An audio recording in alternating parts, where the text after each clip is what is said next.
Hoy estamos en la librería Luces de Málaga, que acaba de cumplir, por cierto, 20 años.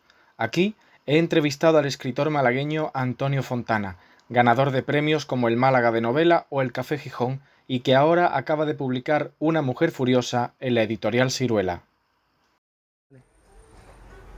Antonio, quería empezar preguntándote, porque el libro comienza con la frase: cuando yo tenía 12 años, mi madre secuestró a un niño.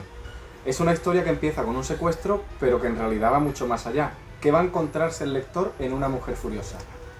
No se va a encontrar una novela de intriga, aunque tiene elementos de intriga. Se va a encontrar una novela sobre la destrucción de una familia, una novela sobre la incomunicación entre un padre y un hijo, se va a encontrar una novela sobre secretos, como toda novela de familia, sobre mentiras y sobre la venganza. Una mujer furiosa habla, entre otras cosas, de la infelicidad, la culpa y la mentira. También de la memoria. ¿Somos nosotros los que cogemos un momento de nuestra memoria y de ahí tiramos del hilo? ¿O es la memoria la que nos controla y elige lo que recordamos? Buena pregunta. La memoria...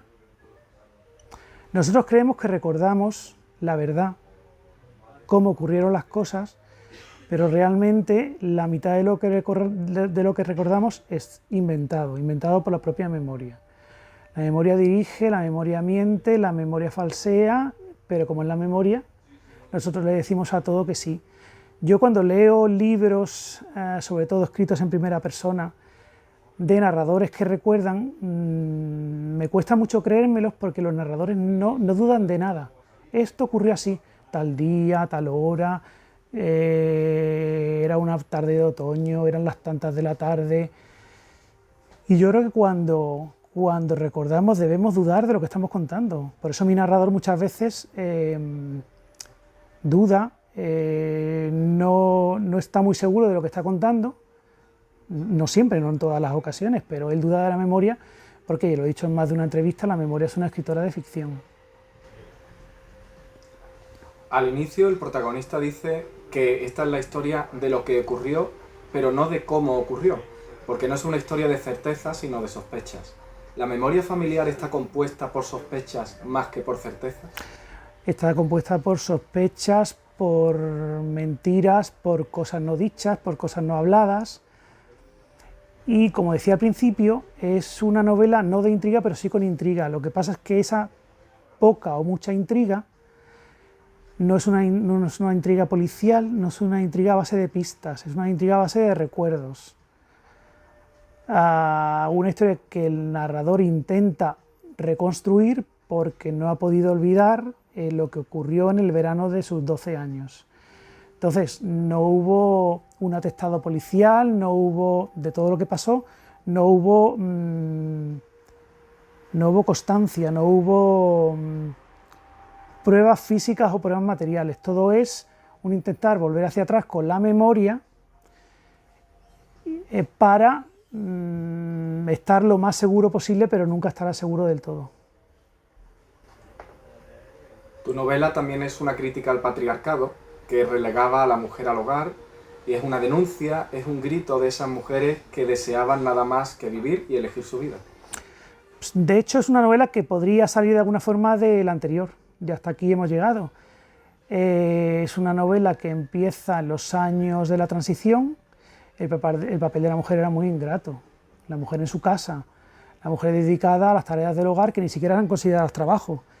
La mujer dedicada a la educación de los hijos. La educación de los hijos corría por cuenta del colegio, pero por cuenta muchas veces de las mujeres.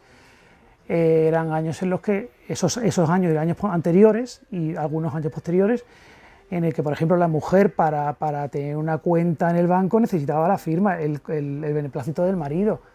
Claro, esa España, vista hoy por gente joven, mis sobrinos, por ejemplo, no parece España, parece Marte. Pero eso lo hemos vivido hasta hace muy poco.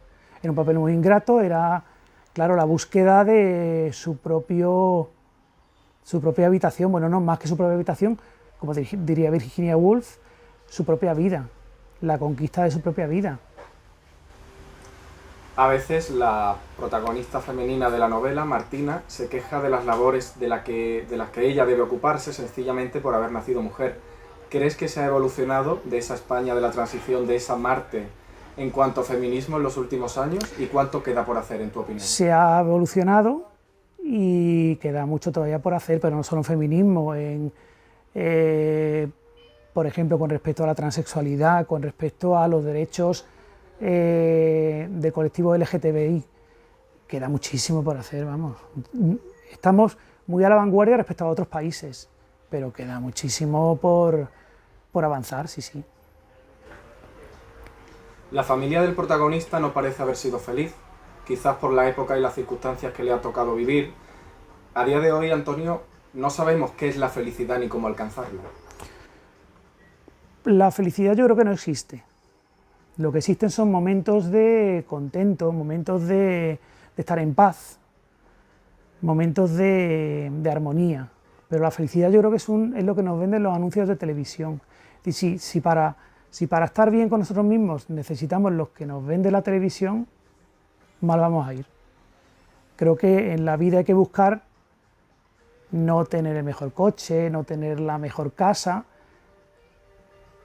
Si lo conseguimos, fenomenal. Pero la aspiración en la vida debe ser otra. En las relaciones de pareja, en el trabajo, es decir, estar lo mejor posible o lo más conforme posible, pero no aspirar a ser feliz. Es que ser feliz, yo creo que intentar ser feliz como meta, lo único que te va a crear es desasosiego, ansiedad, no me parece la mejor forma de plantearte el día a día. Si cuando salgas de aquí alguien te pregunta por la calle, Antonio, ¿eres feliz?, ¿tú qué le responderías? Que soy lo más feliz posible, sí, pero que no es mi aspiración en la vida. Que yo quiero ser el mejor en lo que yo hago, sabiendo que no lo voy a conseguir, pero que mi trabajo sea el mejor posible. Que mi relación con mi marido sea lo más armoniosa posible, sabiendo que en el día a día van a saltar chispas, como saltan chispas en el seno de una familia, porque mi concepción de la familia a veces es la Tercera Guerra Mundial. Es decir, creo que hay que estar, lo repito, en armonía, en paz. No me refiero a llenar la casa de incienso, no me refiero a ponerte discos de New Age, no me refiero a eso. Me refiero a la tranquilidad en el día a día. No sé si me estoy explicando, no sé. Y aunque yo no estaba dentro de su cabeza y por lo tanto no tengo certezas, solo intuiciones y sospechas, me temo que ella habría terminado descubriendo que esa otra vida tampoco le gustaba, tampoco estaba hecha a la medida de sus pequeñas ambiciones. Por tanto, también es importante imprimir esa especie de no búsqueda de la felicidad a la hora de escribir y a la hora de retratar a los personajes. A la hora de escribir lo que tienes que hacer, o lo que yo hago, es no conformarme con lo que hago. Dicho de otra forma, yo más que escribir, reescribo. Lo que hago hoy no me vale mañana. Lo que he hecho este mes, el mes que viene no sirve para nada. Lo pongo en duda todo, lo pongo en tela de juicio todo. Intento buscar algo que no existe, la perfección, pero no puedo dar las cosas por sentadas. No estoy este capítulo o estos capítulos han quedado muy bien, ya está, así se quedan. No, yo de hecho nunca doy nada a leer, no doy un capítulo a leer, ni doy media novela a leer, ni doy... No, porque no sirve para nada, porque lo que te dé hoy mañana no vale, hasta que no está todo escrito, reescrito. Incluso cuando has terminado, no darlo por terminado, seguir rumiando como las vacas. Entonces no conformarme, yo nunca estoy conforme. De hecho, con los libros en la calle nunca me conformo. Yo soy un padre, el padre de mis libros, y sé una vez en la calle los defectos que tienen. Podrían ser mejores, sí, claro, pero en algún momento el libro te da una patada, te expulsa y dice déjame en paz. Pero hay que trabajar lo mejor posible, hacerlo lo mejor posible y no darte por vencido nunca. Nosotros los escritores somos nuestras palabras. Creo que lo único en lo que podemos ser originales no es en el tema de nuestros libros ni en los argumentos de nuestros libros, es en la forma en la que contamos nuestros libros. Entonces, el lenguaje tiene que estar tenso, el lenguaje al lector le tiene que sacar un ojo, le tiene que saltar un ojo. Si tú quitas una palabra, te debe costar mucho poner otra a cambio. Las palabras tienen que ser las palabras justas. En resumen, no debe valer cualquier cosa a la hora de contar. Lo que has dicho de que un libro te da la patada me ha recordado que los libros de alguna manera también se independizan de sus padres, Claro, y el claro. escritor termina sufriendo a lo mejor el síndrome del nido vacío. A veces sí, es que es muy extraño, es muy extraño. Yo cuando terminé de escribir Sol Poniente, me quedé tan vacío que tardé un año, hice otras cosas, pero no pude escribir. O sea, novela no pude. Estaba agotado, en blanco, vacío, como tú quieras llamarlo. Pero mientras terminaba de escribir, hasta aquí hemos llegado, si terminé esa novela tal día como hoy estaba empezando Una mujer furiosa. O sea, hay libros que vienen, o sea, el parto es muy rápido, no el parto de terminarlo, sino el parto de ponerte con la historia es muy rápido. La historia tiene prisa. No sé si te contesta la pregunta, no lo sé. ¿Escribir y publicar una novela sería más un parto, como dices, o un duelo? ¿O depende de la novela? Publicar una novela es cuestión de suerte. A mí me han preguntado si es peor o es más el miedo cuando publicas con un premio que cuando publicas sin el premio. No, el miedo siempre es el mismo. Yo siempre pienso que mi próxima novela no va a encontrar editorial. Siempre pienso que mi próxima novela va a terminar en un cajón. O sea, en ese sentido yo soy la angustia permanente. ¿Cómo voy a terminar la novela? ¿Me va a gustar la novela? Respuesta, no, nunca. ¿Se parece la novela a la que yo tenía en la cabeza? Se aproxima. Nunca es la que yo tenía en la cabeza. Pero es que la cuestión de los hijos, aunque sean de papel o electrónicos, es muy complicada, muy complicada. Volviendo a Una mujer furiosa, en esta historia parece haber solo un personaje que sea feliz, si acaso existiera la felicidad, que es Blas. Y lo es porque imagina algo que parece solo una ilusión. En un momento su madre, Basilisa, dice que la felicidad es un invento que no existe. ¿Estás de acuerdo con ella? Totalmente. Y bueno, Blas, es el único personaje, digámoslo así, inocente de toda la novela. No es un personaje mío, es un personaje de Unamuno, uno de los personajes de una de las grandes novelas que a mí, como lector, me han marcado, que es San Manuel Bueno Mártir. Una novela que yo leí en el colegio y entonces no le di ningún valor, como tampoco se lo di a 5 horas con Mario, que hay que recordar que es una novela, luego se adapta al teatro, pero es una novela. Del Iber la Pare como novela. Pero San Manuel Bueno Mártir es una novela a la que vuelvo luego, y vuelvo una vez, y vuelvo otra vez, y son 100 páginas y cada vez me parece una novela más grande, porque en esas 100 páginas hay de todo.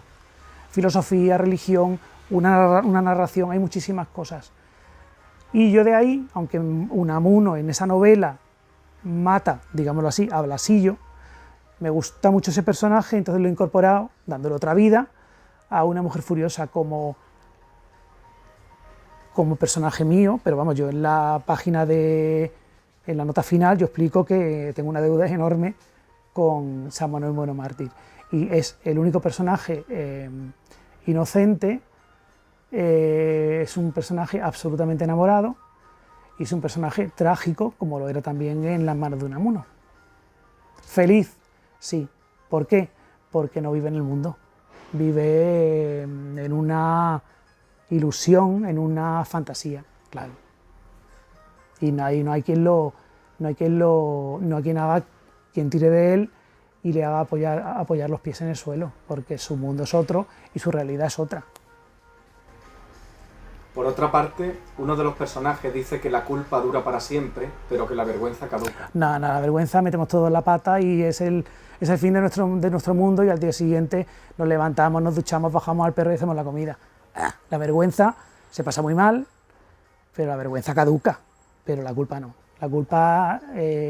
La culpa es un sentimiento que se va agrandando con el tiempo, aunque sea una culpa sin culpable. Es en lo único en lo que no estoy de acuerdo con Mocedades. Las mujeres no somos medicinas. Nuestro cometido no es hacer felices a los hombres, ni curarlos, ni nada por el estilo, ni que fuéramos optalidones. Nuestro cometido es ser felices nosotras, y si acaso, hacer felices a nuestros hijos. Antes de empezar la entrevista, Antonio, aquí en la librería Luces, he visto que te ibas a llevar unos cuantos libros. Quería preguntarte muchos libros. ¿Por cuáles son? Pues mira, son dos de, para mi gusto, la mejor escritora que existe, que es Joyce Carol Oates. Me parece que nadie escribe como ella, me parece que su gran virtud es narrar desde dentro de los personajes, que eso es lo que a mí me gusta. Hay escritores que escriben desde fuera y hay escritores que escribimos desde dentro. Me parece una escritora muy oscura, me parece totalmente retorcida, morbosa, y aprovecho para reivindicar la película Blonde, que creo que se ha entendido mal y que el espectador se ha pensado que era la biografía de Marilyn Monroe. No, es la visión que Joyce Carol Oates tiene de Marilyn Monroe. Me ha parecido una película peculiarísima, pero como sabía lo que yo iba a ver, pues es una película que me ha gustado. Entonces me llevo dos novelas de Joyce Carol Oates, y porque no hay más, porque no hay más que yo no tenga. Me llevo también la última de Lionel's River, que también es durita, una autora durita, que a lo mejor la gente la conoce sobre todo por una novela que se hizo película, que se titula Tenemos que hablar de Kevin. Me parece una monstruosidad sobre el uso de las armas en Estados Unidos, y también no te diría que es mi escritora favorita porque me parece muy regular, pero me parece una autora a la que tener en cuenta.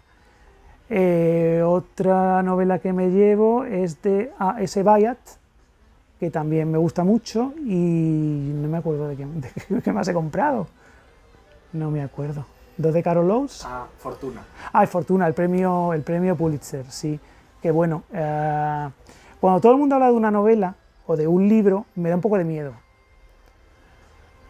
Pero por lo que he ido picoteando en críticas, en comentarios, en redes sociales, bueno, tiene muchas bazas para que me guste.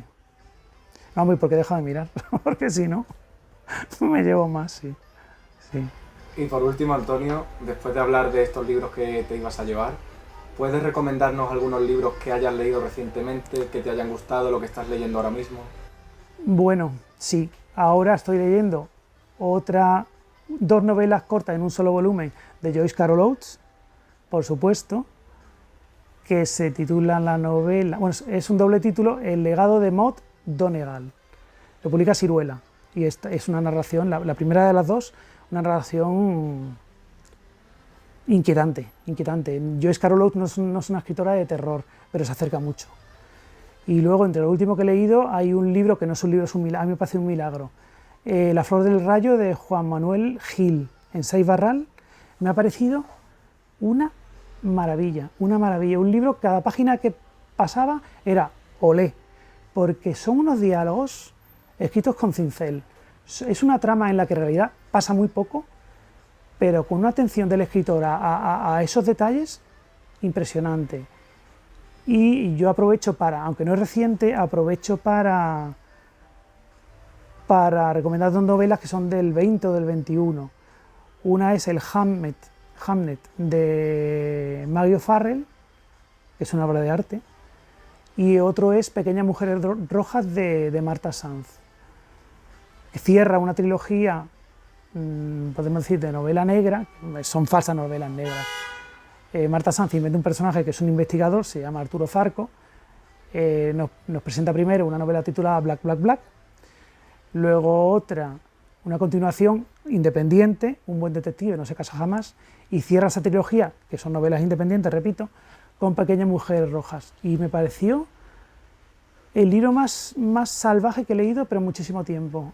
Un libro de esos que no quieres que se termine nunca, que dure, por favor, que dure, y me parece un uso del lenguaje como tienen pocos escritores en lengua española. No que sean mejores o peores los escritores en otras lenguas, pero esos dos libros, Hamnet y Pequeñas Mujeres Rojas, me parecen dos libros que, si te consideras lector, tienes que tener en tu biblioteca. Pues muchas gracias. A ti.